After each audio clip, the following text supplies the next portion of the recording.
Good evening. In this video we will discuss the solubility. तो हमने समझा था कि किसी भी सॉल्यूशन के अंदर एक तो सॉल्वेंट रहता है और एक सोल्यूट रहता है। तो जब हम सोल्यूट और सॉल्वेंट को मिक्स करते हैं तो हमें सॉल्यूशन मिलता है। तो यहाँ पे सॉल्वेंट हमने बताया था जनरली लार्ज अमाउंट में लेते हैं और जो सोल्यूट है वो जनरली लेस अमाउंट में होता है। तो ये जो गिवन अमाउंट ऑफ सॉल्वेंट में जो maximum amount of solute dissolve हो सकता है at a specified temperature, that maximum amount of solute is known as solubility of that substance. इसको हम एग्जाम्पल से समझते हैं। मान लो एक ग्लास है, उसके अंदर आपने 100 ml वाटर लिया, इसमें आप मान लो सोल्यूट डिजोल्व कर रहे हो। सोल्यूट सपोज करो आपने शुगर कंसिडर कर लिया, ठीक है। तो शुगर हम डिजोल्व कर रहे हैं, सपोज करो 5 ग्राम डिजोल्व हो गया, that is known as dissolution concentration. फिर आपने 10 ग्राम डिजोल्व किया, सपोज करो वो भी डिजोल्व हो गया, तो that is also known as concentration. फिर आपने 20 ग्राम डिजोल्व किया, ये भी डिजोल्व हो गया। अब इसके बाद आप और शुगर ऐड करते हैं तो मान के चलो कि और शुगर डिजोल्व नहीं हो रहा है, तो इट मीन्स क्या हुआ कि this is the maximum amount of solute that can be dissolved in a specified amount of सोल्वेंट। का मतलब क्या है, 100 ml of water at a specified temperature. मान लो रूम टेम्परेचर पे हम कर रहे हैं, तो रूम टेम्परेचर पे अगर हम 100 ml वाटर लेते हैं तो उसमें जो मैक्सिमम अमाउंट डिजोल्व हो रहा है, तो हम इसको सपोज कर रहे हैं कि सपोज दिस इज 20 ग्राम। अब मान लो आपने मोर देन 20 ग्राम शुगर ले लिया और आप इसको 100 ml वाटर के अंदर डिजोल्व कर रहे हैं। टेम्परेचर आप वही रूम टेम्परेचर कंसिडर कर रहे हैं, तो ये फर्दर जो है डिजोल्व नहीं होगा। तो कौन कौन से फैक्टर्स हैं जो सोल्यूबिलिटी को अफेक्ट करेंगे? तो जैसे किसी भी सब्सटेंस की, यहाँ तो हमने सिंपल शुगर और वाटर का एग्जांपल लिया था, यहाँ पे हम जो इन जनरल हम बात करेंगे किसी भी सॉल्यूशन के लिए जो सोल्यूबिलिटी है वो डिपेंड करती है नेचर ऑफ सोल्यूट पे, नेचर ऑफ सॉल्वेंट पे, third one is temperature and fourth one is pressure. तो अब हम कंसिडर करेंगे कि कैसे ये फैक्टर्स जो है सोल्यूबिलिटी को अफेक्ट करते हैं। तो सबसे पहले हम देखेंगे solubility of solid in a liquid solvent, यानी कि यहाँ पे आपका जो सॉल्वेंट है उसका नेचर है लिक्विड, उसमें हम डिजोल्व कर रहे हैं सॉलिड। तो इसको आप इस तरीके से कंसिडर कर सकते हैं, जैसे अभी हमने प्रीवियस एग्जांपल लिया था कि सॉलिड में जैसे आपका सोल्ट आ जाता है, शुगर आ जाता है, लिक्विड में आपका वाटर आ जाता है। तो हम शुगर को वाटर में डिजोल्व कर रहे हैं, सॉल्ट को वाटर में डिजोल्व कर रहे हैं, तो these are kind of example solid in a liquid.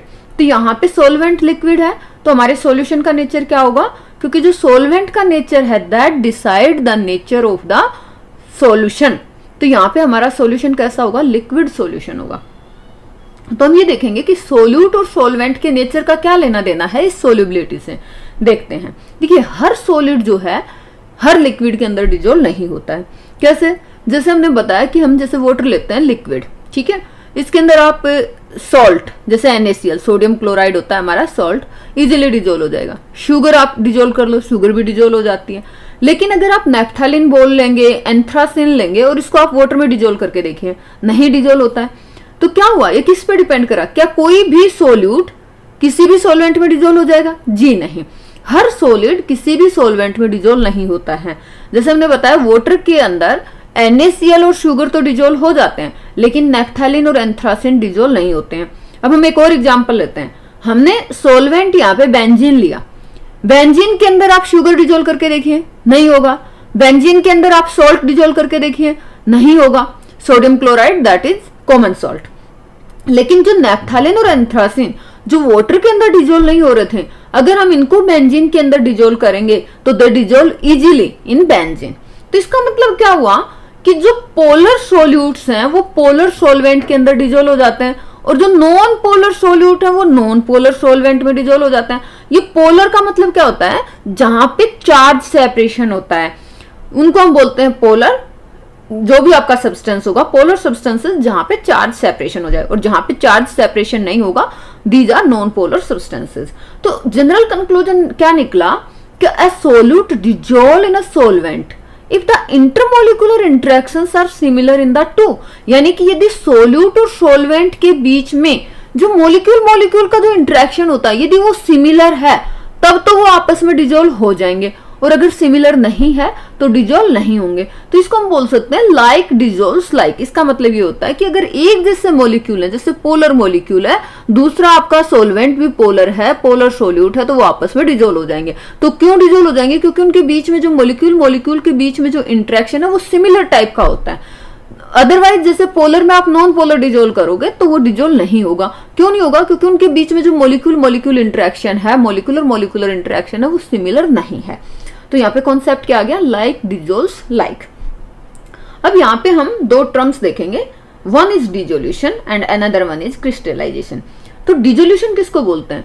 अभी जैसे हमने देखा था कि मान लो ये आपका 100 ml वाटर है, इसमें हमने शुगर डिजोल्व करना शुरू किया। तो मान लो पहले आपने 1 ग्राम शुगर डिजोल्व किया, फिर 2 ग्राम किया, फिर 3 ग्राम किया। तो आप क्या देख रहे हो कि शुगर का अमाउंट जो है इस पानी के अंदर इंक्रीज होता जा रहा है। ठीक है, तो a process when a solid solute is added to the solvent. हमने सॉल्वेंट के अंदर जो सॉलिड सोल्यूट था, जैसे हमने शुगर का एग्जांपल लिया, वो ऐड करना शुरू किया, इट डिजोल्व, ये उसमें डिजोल्व हो जाता है and it's concentration increases in the solution. और सॉल्यूशन के अंदर उसकी जो कंसंट्रेशन है वो इंक्रीज होती जाती है। क्यों? जैसे यहाँ पे हम देखेंगे, मान लो एक आपने 1 ग्राम पहले ऐड किया, फिर 2 ग्राम ऐड किया, फिर 5 ग्राम किया, फिर 10 ग्राम किया। तो आपने जैसे जैसे मोर सोल्यूट या मोर शुगर आपने ऐड किया, सॉल्यूशन का कंसंट्रेशन क्या हुआ? इंक्रीज होता गया। और इस प्रोसेस को हम क्या बोलते हैं? डिजोल्यूशन बोलते हैं। अब एक और टर्म आती है क्रिस्टलाइजेशन। क्रिस्टलाइजेशन क्या होगा कि इसमें क्या होता है कि मान लो हम सोल्यूट ऐड कर रहे हैं, तो सोल्यूट कुछ टाइम तक क्या होगा? कुछ टाइम तक तो डिजोल्व होते जाएंगे, लेकिन आफ्टर सम टाइम जो हम सोल्यूट बाहर से ऐड कर रहे हैं, जो सॉलिड सोल्यूट है, उसके पार्टिकल्स के साथ जो अंदर डिजोल्व्ड सोल्यूट्स हैं वो इंटरेक्ट करके सॉलिड फॉर्म में बाहर निकलना शुरू कर देंगे। तो ये क्या है? A process in which some dissolved solute particles in solution. Solution के अंदर जो सोल्यूट पार्टिकल्स डिजोल्व थे वो कोलाइड करेंगे with the solid solute particles. मान लो आपने और शुगर ऐड किया, तो और शुगर ऐड किया तो ये सॉलिड था, and they get separated out of the solution in the form of crystal and this process is known as crystallization। इसको हम कुछ इस तरीके से समझेंगे कि मान लो ये आपका एक कंटेनर है जिसमें ये लिक्विड है, इसमें यहाँ पे आपने कुछ सॉल्यूट ऐड करना शुरू किया, दैट इज सॉलिड सोल्यूट। तो सपोज करो कि ये सॉलिड सोल्यूट आप ऐड कर रहे थे, तो this is the maximum amount जिसमें ये आपके सॉलिड जो है डिजोल्व हो गए। तो यहाँ पे जब मैक्सिमम अमाउंट डिजोल्व हो जाता है तो हमने क्या बताया? That is known as solubility of the solution. अब क्या होगा कि एक टाइम ऐसा आ गया, मान लो जब मैक्सिमम आपका अमाउंट डिजोल्व हो गया, उसके बाद क्या होगा कि अगर आप और सोल्यूट इसमें डिजोल्व कर रहे हो तो क्या होगा कि यहां से ये जो पार्टिकल्स हैं they interact with these particles in the solid solute.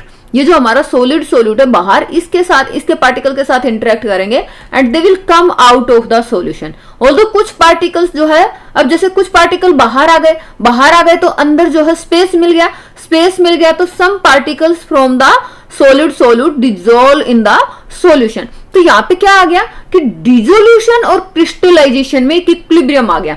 जो पार्टिकल सॉलिड के जो पार्टिकल्स थे, सोल्यूट के जो पार्टिकल्स, जो डिजोल्व्ड पार्टिकल्स थे, वो बाहर निकल गए, किसके साथ इंटरेक्ट करके? जो हमारा ये सॉलिड सोल्यूट था इसके साथ इंटरेक्ट करके बाहर निकल गए।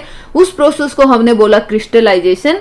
अगेन हम इसको देख सकते हैं, crystallization is a process in which some dissolved solute particles, ये जैसे dissolved solute particles in the solution, they collide, ये interact करेंगे with the solid solute particles and get separated out of the solution। solution से बाहर निकल गए। तो जो particles solution से बाहर निकल गए वो जो crystallize हो गए, उस process को हमने बोला है crystallization। और जो particles dissolve हो रहे हैं उस process को हमने बोला है dissolution। तो हम बोलेंगे कि एक ऐसी स्टेज आएगी when two process dissolution and crystallization occur at the same rate.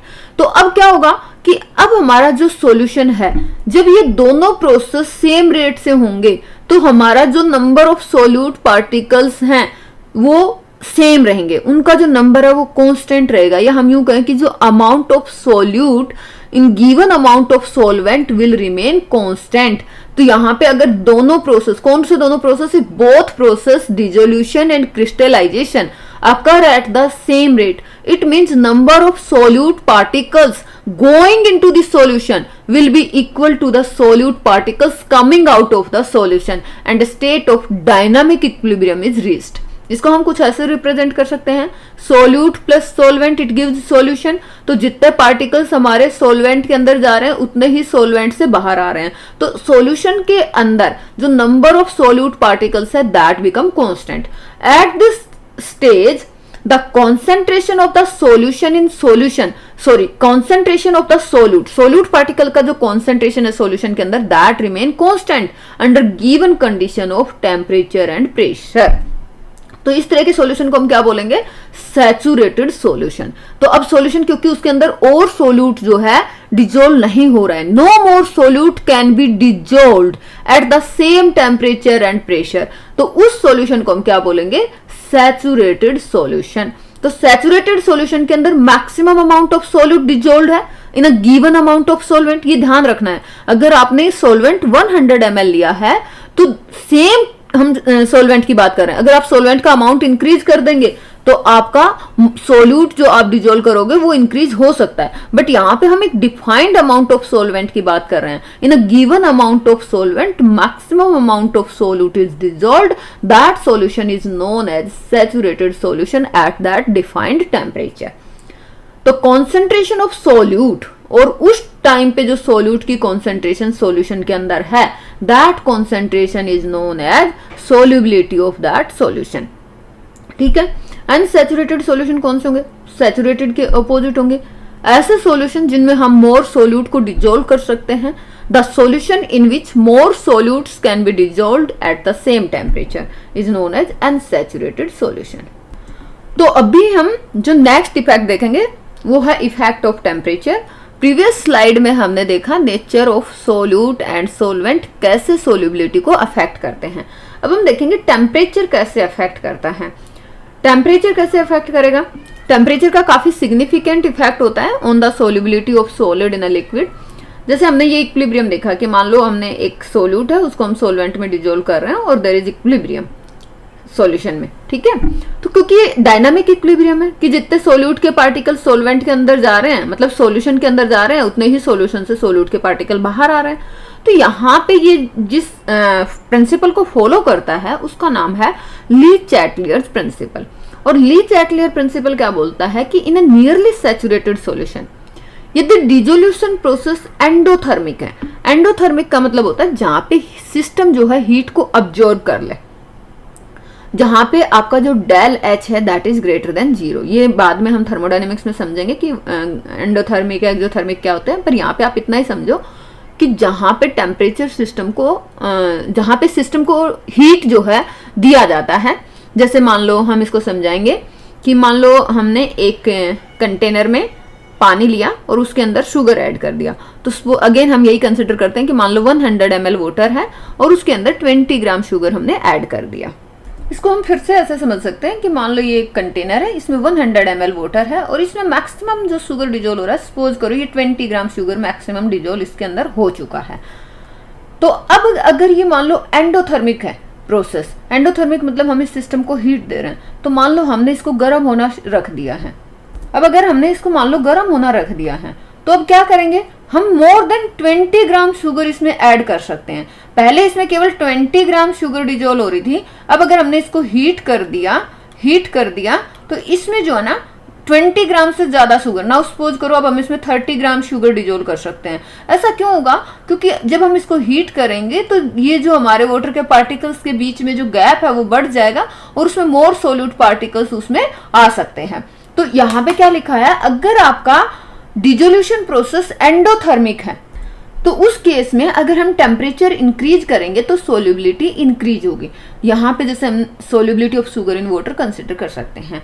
लेकिन अगर ये एक्सोथर्मिक है, एक्सोथर्मिक मान लो heat is evolved by the system, तो पहले ही जो है जो सिस्टम है वो आपका हीट को निकाल रहा है, तो उसको अगर हम गर्म करेंगे तो क्या सोल्यूबिलिटी इंक्रीज होगी, नहीं, सोल्यूबिलिटी डिक्रीज होगी। तो ये कंडेंसेशन के एग्जांपल से आप समझ सकते हो क्योंकि वैसे तो ये हम बात कर रहे हैं सॉलिड इन लिक्विड की, लेकिन कंडेंसेशन एक ऐसा एग्जांपल है जो आपको इजीली समझ में आ जाएगा। कंडेंसेशन में क्या होता है कि मान लो वाटर वेपर हवा में है, वो आपस में एक दूसरे के पास आते हैं जब टेम्परेचर कम होता है और लिक्विड की फॉर्म में कन्वर्ट होते हैं।